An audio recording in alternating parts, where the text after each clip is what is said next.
Mahmoud Abbas calls Hamas the sons of dogs that have to release the hostages and stop the suffering of Palestinians in Gaza. It's always interesting when the only people. It's interesting to hear actually sort of somebody from the Palestinian side calling for the release of hostages. Of course, he is the one person who actually has no hand in releasing the hostages and has actually no sort of way of enforcing it. Although technically he is still in charge of Gaza, that is ruled by the Palestinian Authority. But he sort of refuses to accept that responsibility, although he would like Gaza back after Israel wipes out Hamas out of Gaza. Today, we'll talk about possibly the upcoming sort of civil war, since Hamas is still sort of alive, not only in Gaza, is still alive in the West Bank, and sort of what that would mean for the Palestinian cause or the sort of region in general. Joining me today are Jonathan Honig, Alex, and Michael Kaufman. Welcome to the reality show. And I'll jump to Michael. What do you make of the comments from Mahmoud Abbas? Now, I'll just add one more clarifier. He called for the release of hostages, but it's not sure if he called for release of all hostages or for the release of American hostages, since the sort of wording was a bit uncertain. And he also asked Hamas to give up its weapons and become a political party, just like PLO, the terrorist group, did. Just you can actually deal with Israelis. Well, the leopard will certainly change their spots in this case. Obviously,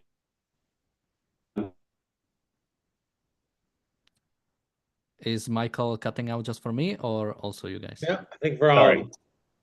All right, I'll jump to Alex first. Let's see, Michael. Can you not hear me? We can hear you, but it's coming out choppy. Wow. Okay. 1 second. Go ahead. Go to somebody else, and I'll work on it. Alex, any opening thoughts about, are you surprised by this rhetoric from Mahmoud Abbas? I mean, generally, even he's always this sort of like a moderating force, isn't he? Yeah, indeed. Well, yeah, it's interesting.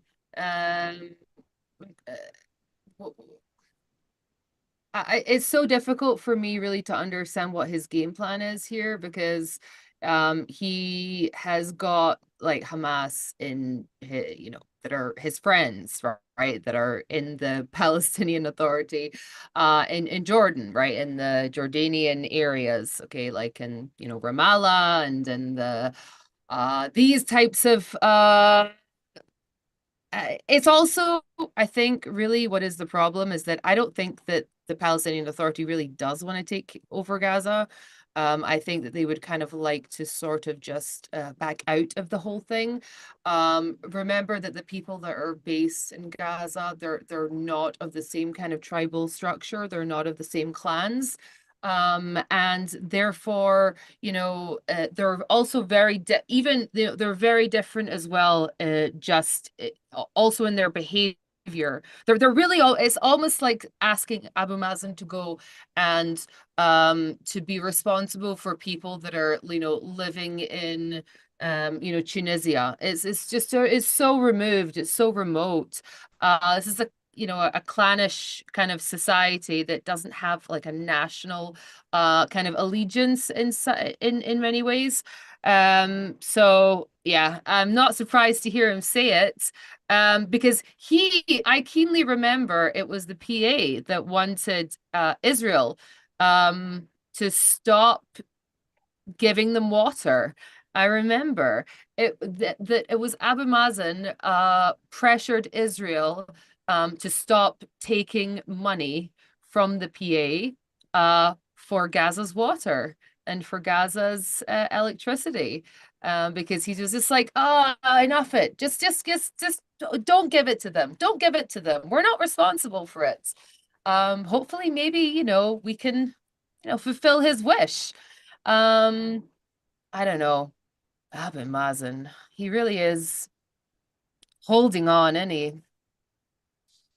Yeah, somebody in the chat says his plan seems to be to pass the problem down to the next guy and never let up the rules, fake it till you make it. I think he had like 5 chances to giving up to the next guy if he really wanted to. He does seem to want to sort of hold on to power, no matter how unpopular he is.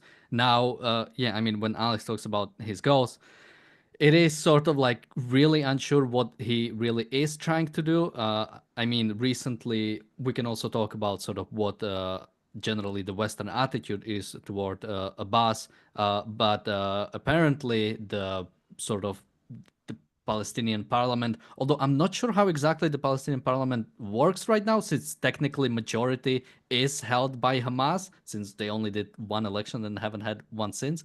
But apparently they got rid of the paid to slave program, which again gave basically welfare to Palestinians who decide to kill Jews.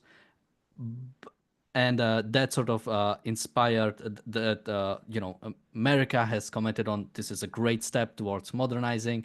European Union has also started giving more money to Palestinian Authority, basically saying we need to give them the strength to modernize. We can talk about that later.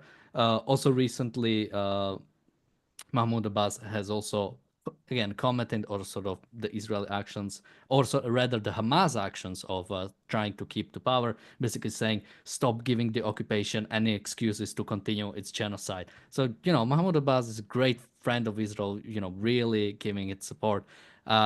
Jonathan, someone who's not in Israel, what do you make of? I mean, Mahmoud Abbas again. It's always interesting to talk about dictatorship since it's usually those countries that like never actually change their leaders. Like when we talk about Russia, we talk about Putin.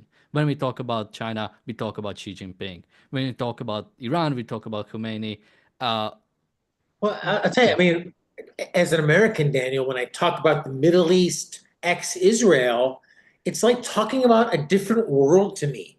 The notions that I think Miss Rand advocated for, I know certainly I advocate for, individual rights, the pursuit of your own happiness, the right to your own life. That is like blowing in the wind in the Middle East. I mean, there's just such this notion from what I see from the outside that the Middle East is still this tribal environment where people have to be ruled, and that's why you have these one horde fighting another, the Sunni versus the Shia, and Iraq versus Iran, and goes on for years and years. Whereas in the West, we certainly have political parties that disagree, but after elections, there's a sense of, all right, we're all still Americans, we're all still uh, Britons, we're still Europeans, whatever it is. But the Middle East to me always seems on the verge of a civil war, and it's because it's so damn tribal. Everything about it, even now, decades and decades on. Yeah, I mean, it's important to point out when sort of you have any Arab coalition against Israel, it doesn't take that long for them to start fighting among each other. Usually, while fighting Israel, they fight among each other because they really do hate each other. Because that's the result of tribalistic culture, right? You have to fight against the other groups. But I think And that's what I was saying. I mean, I look at these cultures, with morbid curiosity about, wow, people really still live like this in 2025. People live in this subservient, whether it's North Korea or Cuba or many, many parts of the Middle East, ex-Israel. People still live like cannon fodder for the state. And that's a damn shame. yeah, and I think Michael is coming out a bit more clearly, so I'll go to him. And there is this, sort of like talking of reforming.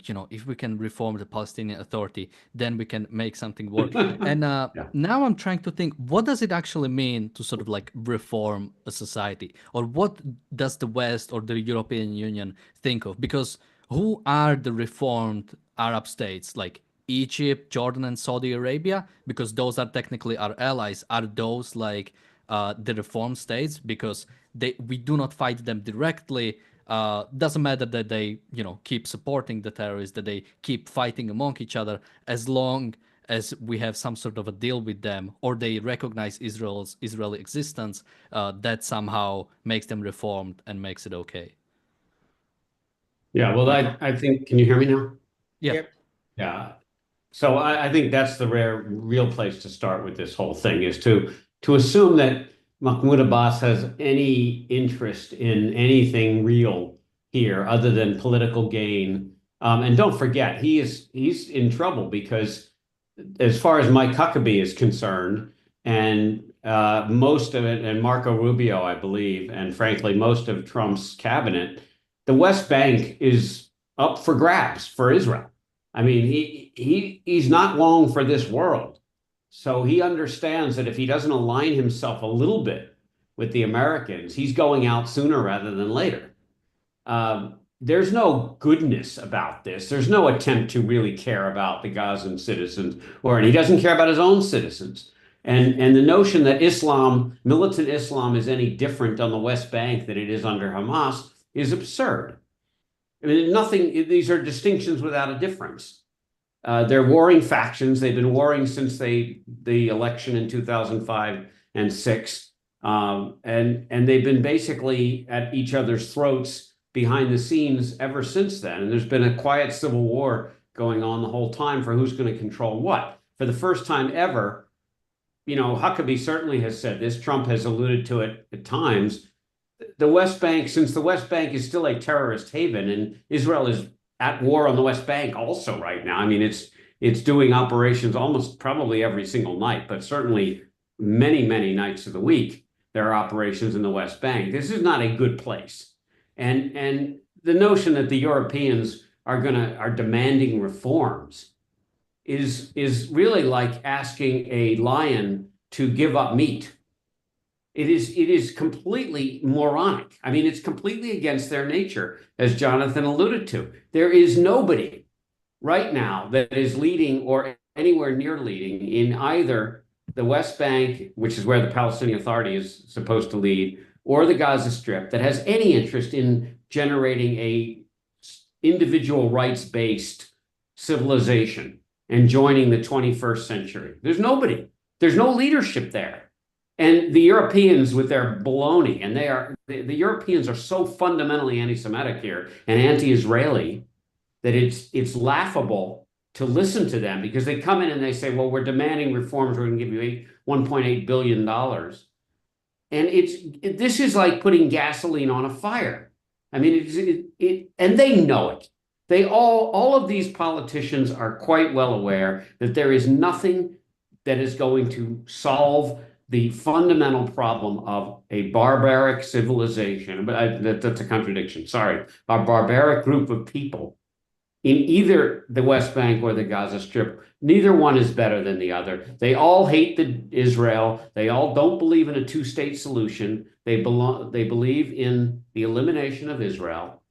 And that's what you're dealing with. And until a world power comes in there, as we once did, the US and the Allies did in World War II, which is to say Nazism is gone, the emperor-driven, I think it was Shintoism, in Japan is gone, and we're going to replace it. Until that, and it's not going to happen these days, because the world is so screwed up that it thinks that every philosophy, as long as enough people believe it, it thinks that the world's philosophy is okay. It's like saying if enough people believe the world is flat, we're going to adopt that as a possible truth. And that's really what I think is the problem. And there is nothing, giving money to this solution is purely burning money. Yeah, and there is a question. I'll go to you, Jonathan. Sort of like how far do we go down the rabbit hole? Like, is this really sort of the West simply not sort of like really just doing bad policy knowingly, or is the philosophy of the West so bad that we simply do not recognize what Palestinians stand for? Again, when you go to now a comment from one European official saying we want to reform them, we want them to reform themselves, because without reforming they won't be strong enough and credible to be an interlocutor, not only for us but an interlocutor also for Israel. But there is this question that, when they had an election which had sort of like Western observers, was called the most free and fair election probably ever in Middle East, outside of Israel, and they've elected Hamas. Hamas was the one who won that sort of legislature. It told the West that this is what Palestinians want. Again, the the PLO wasn't that much better, but sort of PLO was, let's say, the more moderate part, whatever that means in that context. And even then, Palestinians have chose Hamas instead. What do we do when Palestinians always choose violence? How do you negotiate with that? How do you try to deal with that on any level? You see how uniquely it is. Hatred of Israel, hatred of the West has been intertwined into how they literally raise their children. We've seen video after video of these little kids with little dress-up suicide vests, and for them, the fight against Israel is a real moral fight. And that's what they're in effect trained to do and brought up to do. One of our super chatters, and we've got almost 100 people watching. Not many super chats, and I want to invite many of you, all of you, to hit us up with a super chat, because that's the only reason that we're able to bring you this type of discussion 7 days a week. But one of our frequent listeners said, what's weirder is the world enables them. And I'm speaking on Christopher Smith's behalf. In effect, Daniel, that a world enables and sanctions a society like the Palestinians that hides weapons in schools, that uses kids literally as cannon fodder. But I'd say the same thing about the Middle East writ large. When I see women having to cover their faces and cover their bodies, by religious decree, or those empty North Korean streets, or like the Cuban boat people still struggling to try to get to freedom, get to America. It's like, this is a effing film strip from the 1990s. And nothing has changed in these places because the ideas haven't changed. So, what needs to change in Gaza? What needs to change in Palestine?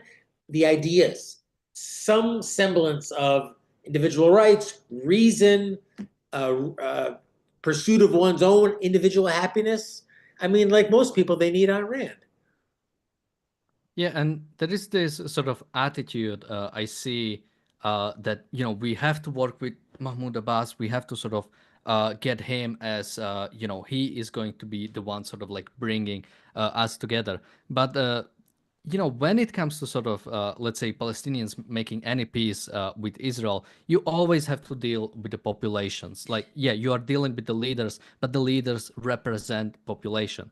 How can you, like, when we are talking about the reform, the Palestinians need to have some reason to have a reform. And the reason supposedly by the European Union is sort of like a two-state solution, or a peace with Israel, or whatever sort of that would include.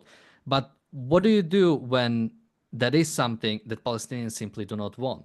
Like, let's say when you try to join the EU, you need to like take control of your corruption. You need to like have certain, if you want to join Euro, you have to have certain sort of like monetary stuff in place. You have to have a certain economy, and countries do want to do that because they do want to join EU because it's beneficial to them. But when we demand reform of the Palestinians towards something they don't want, what can we expect to get? Alex, you sort of also shook your head when I said Mahmoud Abbas is a moderating force. Yeah, he's he's not a moderating force. Okay, he's as extreme as Hamas, in my opinion, right? There's really no difference. Okay,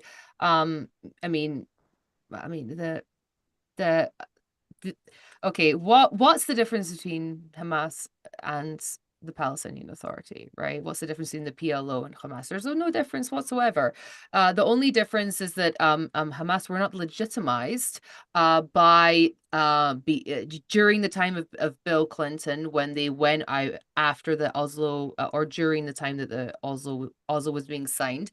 Bill Clinton wanted to be able to have that kind of, his historic, like, signature kind of, what do you want to call it, like a PR exercise. Okay, he wanted to be able to have that under his belt, and he didn't like how Hamas were trying to derail it, right, by their campaign of bombings.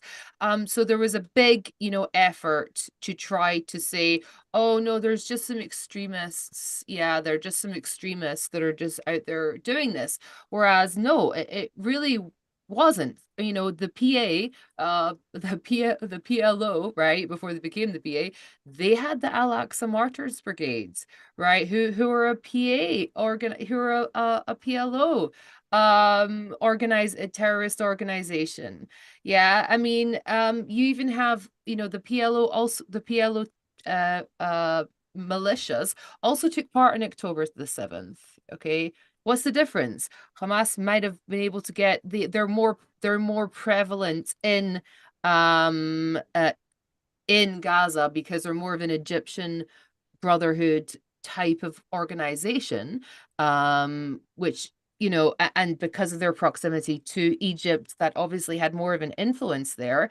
But if there's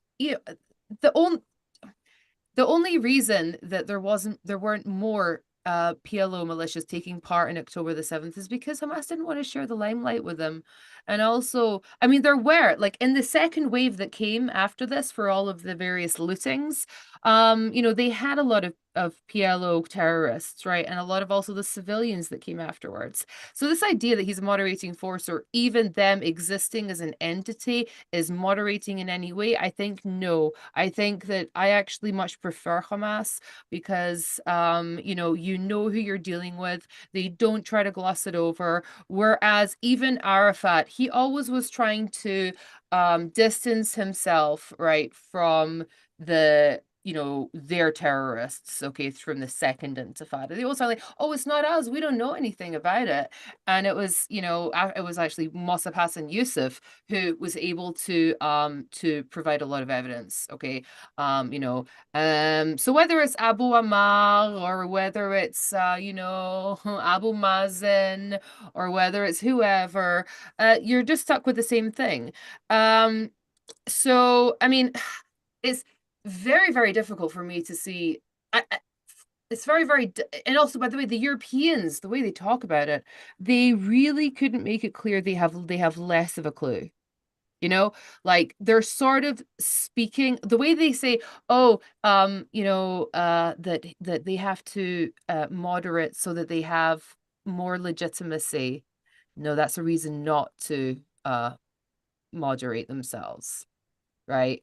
It's the fact that they're tempering themselves down and being less like, whoever, right? That's delegitimizing them, because it's not in their nature to, because that is what has been rewarded here.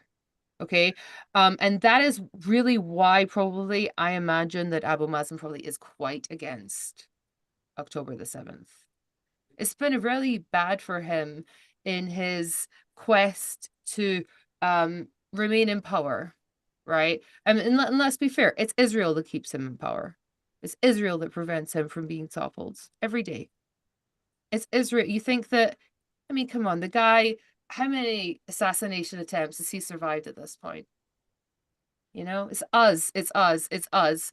And it's us that this idea that, Michael mentioned at the beginning that, oh, it's that Israel is going to be, doing whatever it wants in Judea and Samaria. Yeah, I agree that Trump and the people around him, right, for better or for better or for worse on many other things, but they do appear to, if we wanted to do a real change, then it would be done. But I don't believe that these Israeli politicians really do want to make a change, because we always lobbied Trump to continue to pay for the Palestinian Authority police force, right?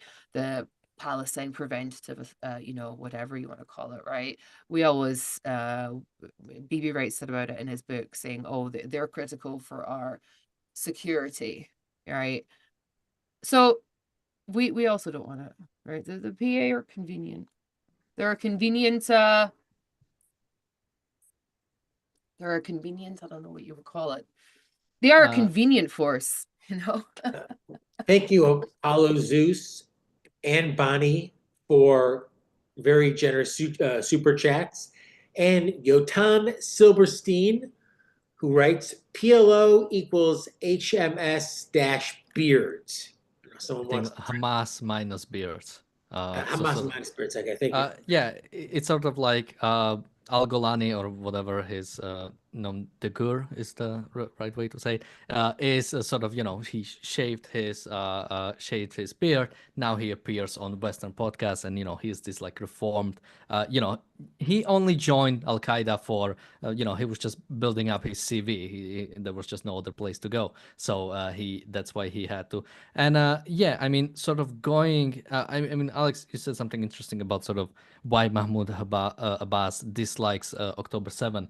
And yeah, I think there is this understanding that, yeah, he sort of like technically is against it or sort of criticized it. But yeah, the fact is that it made Hamas more popular. Generally, October 7 was popular among the Palestinian people. On the other hand, Mahmoud Abbas as a leader is deeply unpopular. Dead people are more popular as a potential leader than Mahmoud Abbas. This is the state they are in. And the fact is, yeah, this is what's happening. Like, Palestinians simply do want more violence. But also, the West has made a great job when it comes to rewarding that violence. I mean, when did more countries recognize the so-called Palestinian states or the Palestinian territories? It was after October 7. When did UNRWA start getting more funding from certain countries? It was after October 7. The fact is, when was Israel hated the most? It's right now. It's after October 7, because Israel is retaliating. It's in the worst position it's ever been. Like, the fact is that this has been because the Palestinians, both the leadership and the people, don't actually care about the lives of their people. They care more about destroying Israel. They are in one of the best positions that they have been in a while, because there was some violence against Israel that Israel had to respond, and therefore the world is against them. I mean, Michael, what can really even Israel do? It really is sort of stuck between, what is it, the rock and a hard place. That on one hand, it cannot go back, it cannot stand back because it will eventually be destroyed. But whenever it actually tries to do anything, the world is completely against it. Yeah, I think obviously a hugely complex issue, but I think you have to break these things down to foundational problems. First of all, we've talked about this on the show a good number of times. This even discussion that Israel has the right to defend itself, which was so common under the Biden administration, is despicable. And the statement in and of itself predisposes or presupposes that there is an option that it doesn't actually have the right. So we better state that. And that only applies to Israel. There's not a single other entity on the planet, including some of the most corrupt regimes everywhere, including Iran, for example, and North Korea. No one expects them not to defend themselves, but Israel, there's a question. Okay. The second point is that listening to popular crap that goes on right now based on critical race theory and DEI and a whole slew of so-called woke philosophies, which is, frankly, Daniel, in my opinion, where this all starts in terms of the West's view of the thing, it is suicidal. It's not only suicidal for Israel, but it's actually suicidal for meritocracy and democracy in general. Woke culture despises the Western philosophy. It despises it. It turns everyone into either oppressor or oppressed. Anyone who's successful is by definition an oppressor, and anyone who is a failure and a disaster is oppressed by definition. And therefore, the people that are oppressed have to rise up. And this is the neo-Marxism crap about the poor downtrodden have to rise up. So I think really, you asked the question, what does Israel have to do? I actually don't think it's that complicated, because there's only two routes here. One is suicidal and one is to win. And just like America fought a revolution against the UK, which in many textbooks was actually a illegal revolution because colonialism was the way things were done, tea was taxed, other goods were taxed. That's what was done. That was standard of care back then, and that was okay. And the American revolutionaries said, we have a better philosophy. Taxation without representation will no longer stand, and so on and so forth. Okay? Israel needs to say, we're throwing out this current woke philosophy. We won't buy into any of it. We're not going to accept it. And we are going to defend ourselves to the fullest. And one last point I want to make, because that leads us to where Alex, I think, was absolutely spot on, which is Israel is not defending itself to the fullest. Now, under Biden, they could not. And the stories of how bad the Biden-Harris regime suppressed Israel are coming out almost daily now. Many of us thought that they were really under the thumb and that they were not allowed to fight any wars. I mean, Christ, they weren't even allowed to fight against Hezbollah when missiles were coming in the north from Joe Biden, thank you very much, and whoever was running the White House. But Trump said, rain down hell on Gaza now that the multiple ceasefires have failed. That is not happening. Sure, Israel's bombing a lot, and 30 military sites. You know, we've probably bombed 50,000 military sites since October 7th, and still Hamas is not giving up. There's no question in my mind, and I think Alex was on the same page here, is that Israel is not doing what it needs to do to win this thing, and they can. And what the Europeans will always criticize Israel. But the most important power in the world, the United States, has given Israel carte blanche to do what it has to do, including cutting off aid, which it sort of did. And Israel is not winning this war. We are fighting it like it's some kind of military exercise. And my kid is in the reserves, and he's been on the front. And I'm living half-time in Israel. So I'm not speaking with no knowledge of firsthand knowledge. Israel is not winning this war. They are playing and prolonging it. The fact that they're even going back and discussing this 7-year truce now, which is the latest crap that's on the table, is amazing. So I think one thing I think would be really helpful for all of us, and Jonathan said it also at the beginning, philosophy is what matters here. Ideas are what matter. And it's really very simple from an idea perspective. Either you support democracy and individualism, or you support totalitarianism, whether it comes as a military totalitarianism or a theological one, or a mixture of the two, which is usually what it is. And that is that simple. There is no chance that Gaza will ever reform itself. There's no chance the Palestinian Authority will ever, because you cannot get a leopard to change their spots. These people are not interested in democracy or individual rights. Full stop, end of discussion. Yeah, I mean, Michael, as you know, I've visited Israel 3 times. You know, it is a modern metropolis with skyscrapers and agriculture and technology. It's a place that you can, as a man or even as a woman, walk out at night by yourself and be safe. That's not what I experienced in Morocco, for example, when I visited Morocco. Morocco was just basically understood that you can't walk outside by yourself as an American, even as an American man at night. It's just, at least in the area of the souks where we were, was simply too dangerous. Israel's first world, the rest of the Middle East is all third world. Why is that? Ideas. Rand said it best, ideas move the world, and the terrible collectivist, as you said, whether it's Islamist or whether it's just totalitarian sects that dominate the Middle East. And I think they'll continue to have civil war, you know, one against the other. And maybe oftentimes the best thing to do is to let them slug it out. Yeah, and talking about the importance of philosophy, the same reason why, you know, the American Revolution wasn't just about tax. It was about like a systematic repression, denial of rights, you know, denial of due process, mock trials, you know, staging armies in the sort of in people's houses.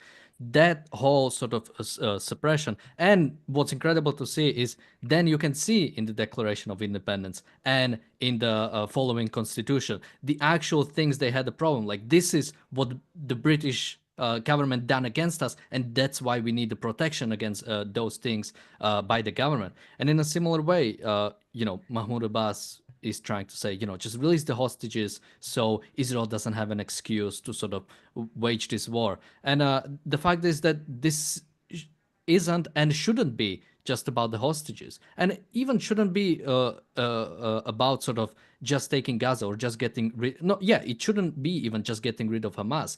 It is this philosophical, like, it should be a complete. Israel should make a complete rebuttal of this philosophy that allows Palestinians to wage this continuous war, this endless war against Israelis with no repercussion. Basically, yeah, you start a war against Israelis. If you win, you win. You got rid of Israelis. If you lose, then you retain your territory and you can try again in 20 years. This is not something that can be allowed. And this is again where philosophy needs to be at the foremost. Like, you cannot deal with this in any other way. Like Yeah.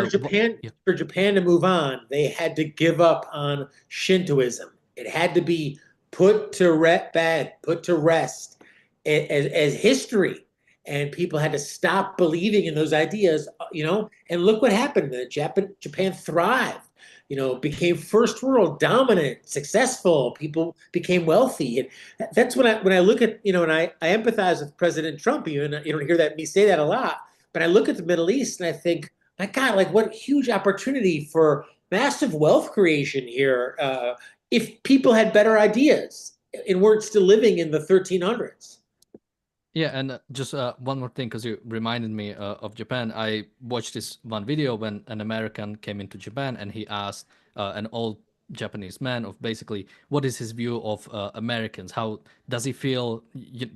Does he have a problem with what is? Does he blame Americans? And his response was pretty much no. Like, they understood that they've lost, and sort of they had like English schools and everybody wanted to learn English because trying to retain the sort of culture of pre-World War II or World War II was like this loser attitude. Basically, you're a loser if you try to sort of resist this culture that has completely destroyed you, has like delivered a sun to two of your cities basically and completely wiped you out. And there was an understanding like anybody who wants to bring it back is a loser, and you should want to sort of modernize and join with the West.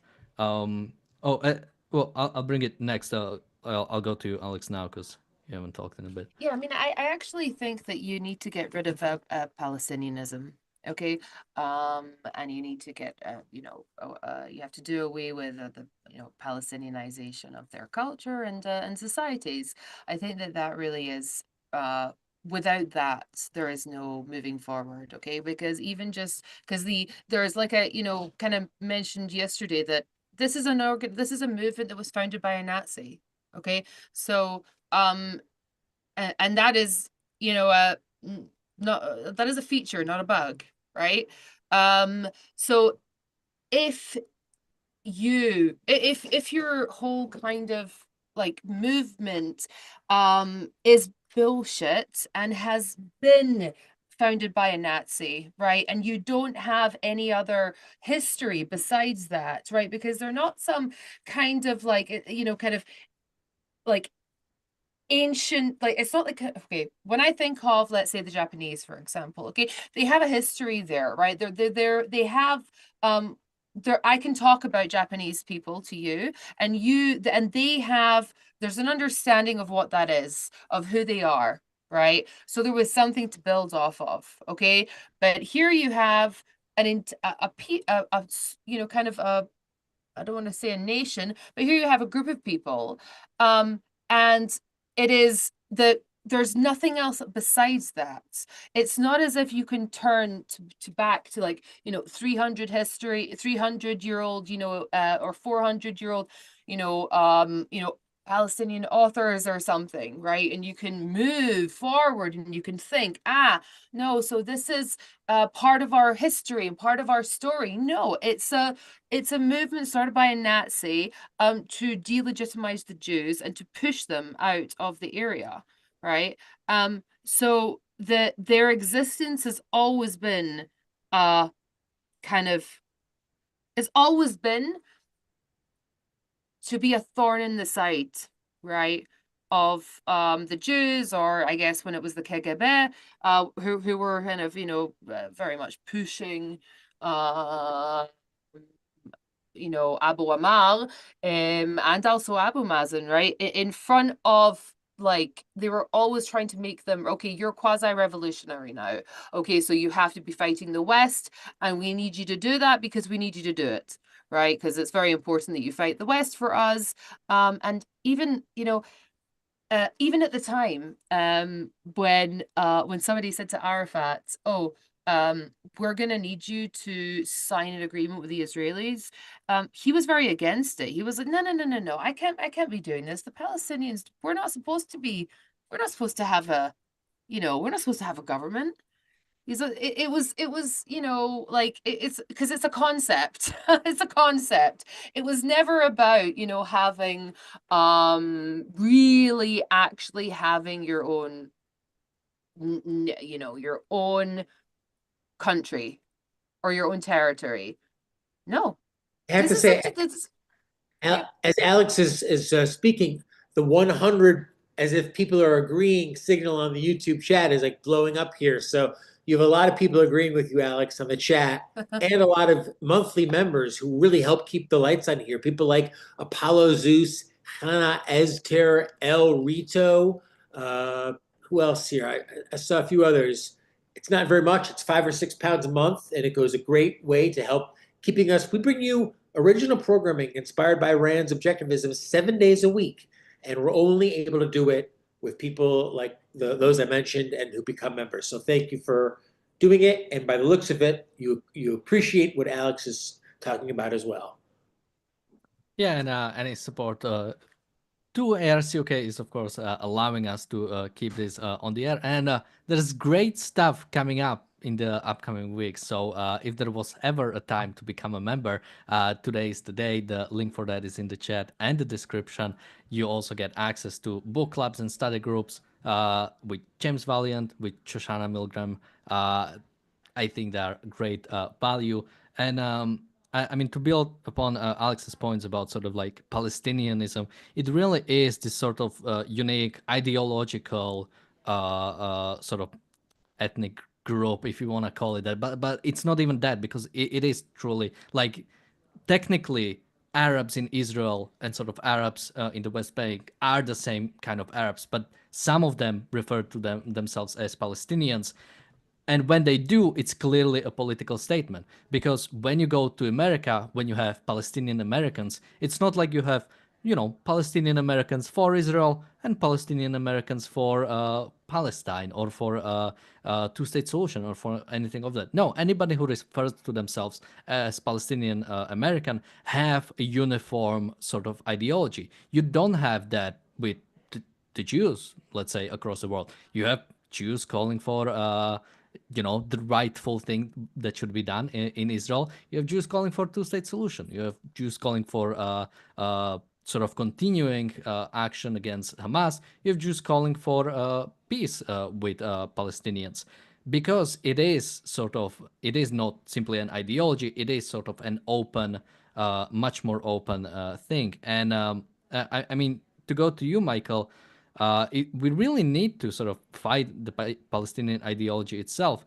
because it allows for this continued. Like, what is Palestinianism without Israel?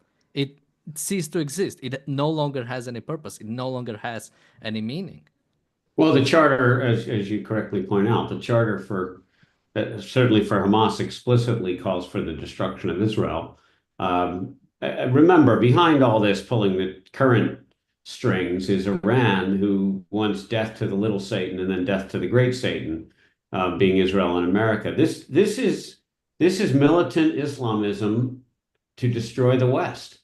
The other thing we need to do, because it's an artificially made up baloney propagated by UNRWA and UN and all this other stuff. I mean, that's another example of why this is so artificial, is because the UNRWA has the biggest budget of any group in the UN, and all it's done is it's managed to increase the number of poor, destitute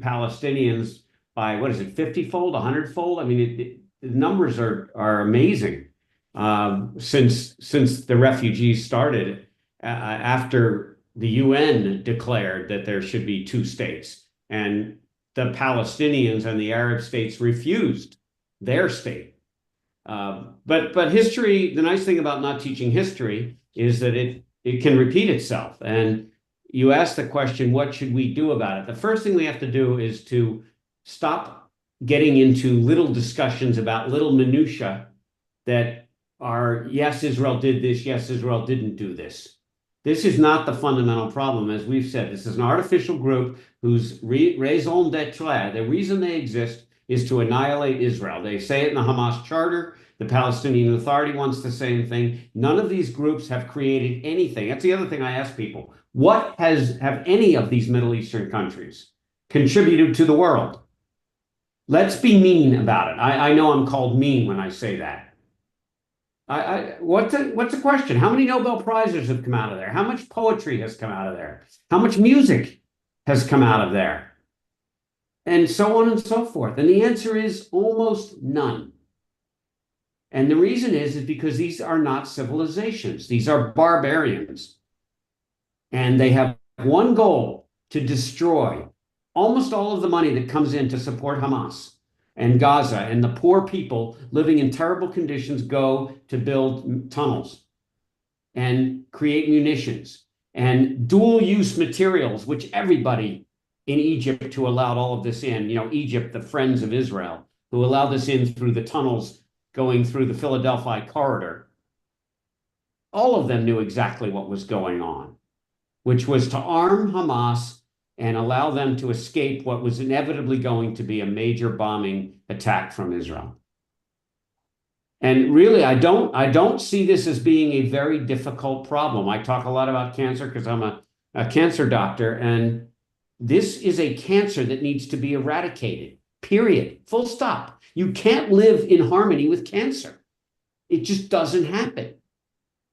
And either you're going to spend most of your GDP, your domestic product, on military and protection and reaction, which means dead citizens, and then we react, or you're going to eradicate the cancer. And it could be eradicated, but you got to have the political will to do that. And you got to have the philosophical foundation and believe that philosophical foundation to do it. Until the West starts to stand up again for the values that made the West so successful and caused the flourishing of more tens of millions and billions of people, until they get those values back, starting at our formerly illustrious institutions and whoever replaces those institutions, we're not going to do it.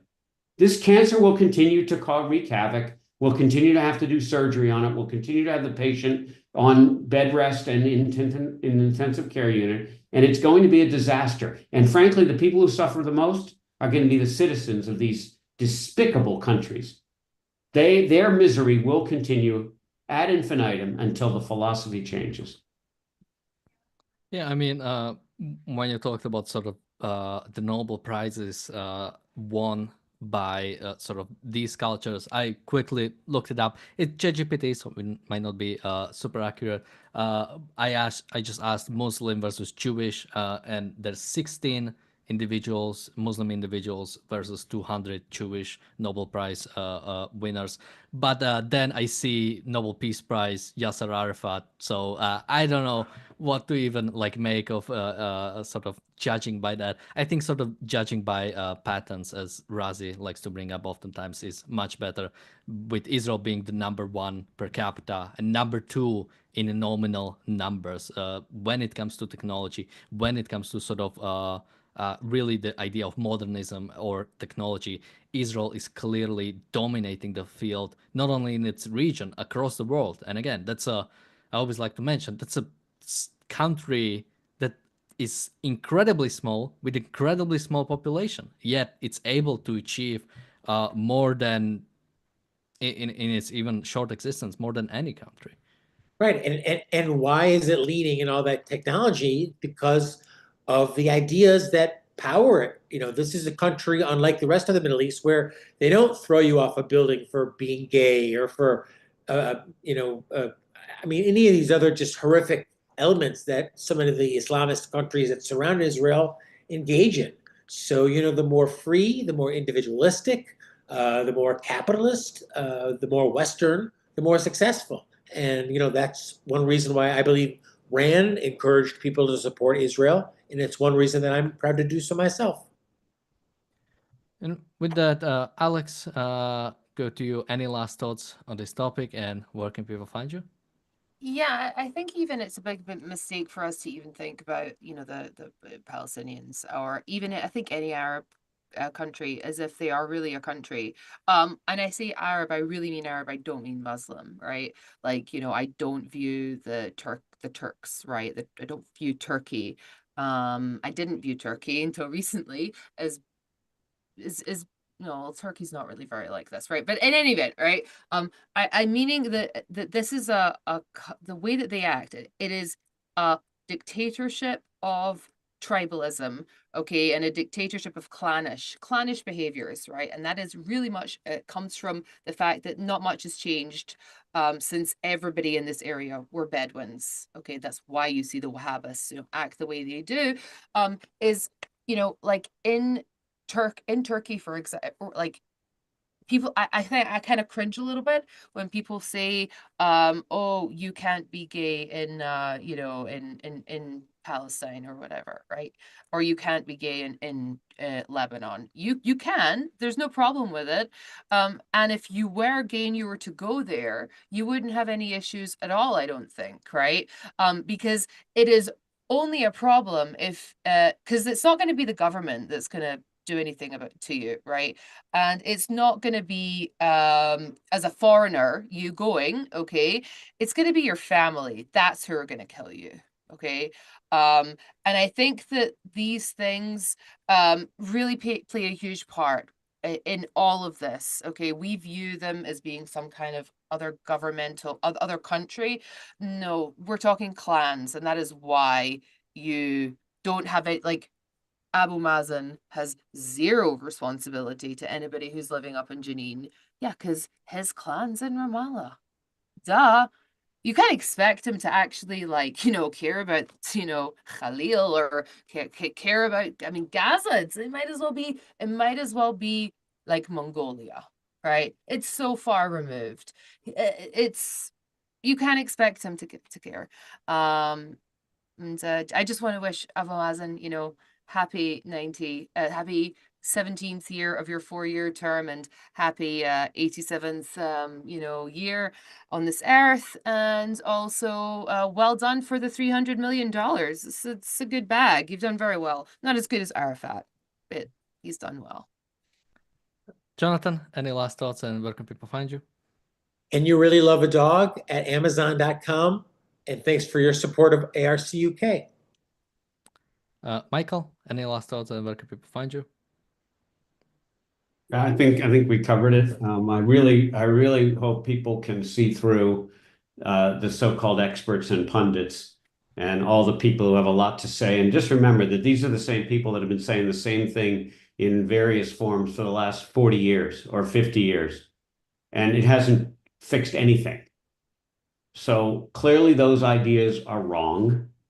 And we actually have solutions to all this stuff, as we've all said on today's show. We've done it. There are countries that exist today that are the solutions to those. No, so far, humanity hasn't come up with any other real different solutions than individualism, democracy, and basically Western thought. They haven't. It'd be great to see it, but it doesn't exist on this planet, just like communism has never worked on this planet. So please keep that in mind when you're evaluating ideas, and don't let the experts and the pundits walk around your thinking by making everything a lot more complex than it really needs to be. You can find me on LinkedIn, Kaufman with 2 Fs. And with that, thank you guys for joining me today. We'll be back tomorrow with another episode of The Daily Objective and The Reality Show. Bye-bye. Bye-bye.